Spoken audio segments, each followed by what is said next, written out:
ఎంత మరి తింగరోలని చెప్పాలో ఏం చెప్పాలో హైకోర్టులో ట్రయల్స్ ఉండవండి. అవి ఓన్లీ లోవర్ కోర్ట్స్లో, జిల్లా కోర్టుల్లోనే ట్రయల్ కండక్ట్ చేస్తారు. హైకోర్టులో ట్రయల్ కండక్ట్ చేయటం ఉండదు. సో హైకోర్టులో ట్రయల్ కండక్ట్ చేయటానికి, ట్రయలే లేని హైకోర్టులో ట్రయల్ కండక్ట్ చేయటానికి అప్పటికి లాయరే కానీ ఈ తులసిని సునీల్ కుమార్ అపాయింట్ చేయడం జరిగింది. తర్వాత ఈ ఎన్రోల్మెంట్ బార్ కౌన్సిల్లో ఎన్రోల్ అయినంత మాత్రాన ఏఐబిఈ పరీక్ష రాయాలి. అది అప్పటికి ఇంకా రాయాల. ఆ తర్వాత ఎప్పుడో 2023 మేలో అతను పాస్ అయ్యాడు. ఈ ₹1 కోటి బడ్జెట్ అడిగిందే తడవగా మరి అతనికి జగన్ రెడ్డి ప్రభుత్వంలో శాంక్షన్ అయిపోయింది. ఏం చేశాడు? సుప్రీంకోర్టులో అసలు ఎప్పుడు గౌనే వేసుకోవాలా, కోర్టుకి వెళ్ళిన పాపాన పోలా. సో సుప్రీంకోర్టుకి ఇచ్చింది లేదు, వెళ్ళింది లేదు. తులసి బాబుకి ఫిబ్రవరి 2022లో ఒక 12 కేసుల నిమిత్తం ఇతను అందించిన అద్భుతమైన సహకారానికి, ఎందుకంటే అసలు లాయర్ ఏం కాదు, ఎప్పుడు కోర్టుకు వెళ్ళలేదు, ఏమీ లేదు, ఏం సహకారం అందించాడని చెప్పి ఇతనికి ఒక 48 లక్షలు, అంటే 12 కేసుల్లో కేసుకి 4 లక్షలు చొప్పున, అందులో నా కేసు ఒకటి, 7వ నెంబరు 8వ నెంబరు రఘురామకృష్ణరాజు అది రాజద్రోహం కేసు అనేది కూడా ఒకటి. ఈ కేసుల్లో వీడు సహకరించాడట అతడికి. ఆ సహకారానికి గాను మరి పెద్దలు జగన్మోహన్ రెడ్డి గారు మరి హోంశాఖను ఆదేశించి ₹1 కోటి బడ్జెట్ ఇస్తే 48 లక్షలు ఈ క్యాండిడేట్కి ఇచ్చాడు, ఒకే రోజు ఇచ్చేశాడు.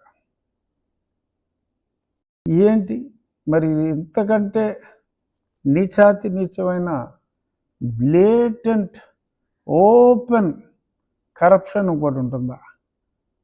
అంటే తనదైన వాడికి, తన మనిషికి, అప్పటికి లాయరే కాని వాడికి లాయర్గా ఉద్యోగం ఇచ్చి, పెద్ద పెద్ద సీనియర్లు వచ్చేస్తారండి ఇచ్చి డబ్బుకి, కోర్టుకు రాలా, చేసిందల్లా ఇల్లీగల్.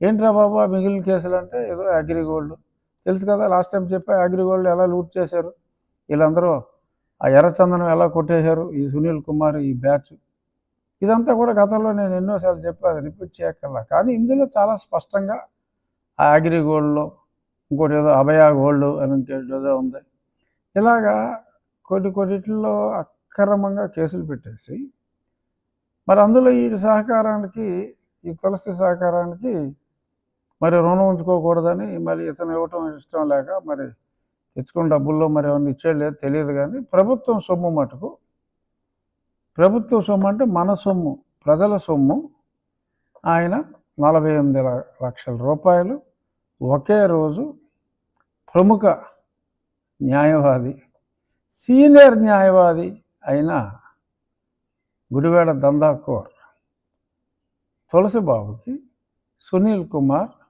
ఇవ్వటం జరిగింది. This is there on record.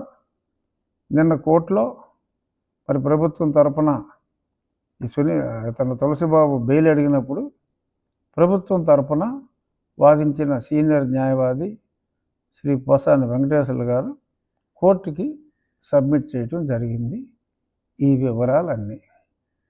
మరి ఇటువంటి ఇన్ఫర్మేషన్ అంతా ఎవరు అఫీషియల్గా తెచ్చుకున్న ఇన్ఫర్మేషన్ సిఐడి ఆఫీసులో ఉంది. మరి అతను లాయర్ కాదని తెలుసు అప్పటికి, మరి ఇంత క్లియర్గా వివరాలన్నీ ఉన్నాయి. మరి కోర్టులోనే జరిగింది. మరి ఇప్పుడైనా సునీల్ కుమార్ మీద బాగా జీతం ఇచ్చి పెంచుతున్నారు. ఎందుకంటే ఐపీఎస్ ఆఫీసర్లకి విఆర్ ఉండదు, ఈ డిఎస్పీలకి వీళ్ళకే ఉంటుంది పాపం ఆ విఆర్, అవి జీతాలు ఉండవు ఆ విఆర్ పీరియడ్కి.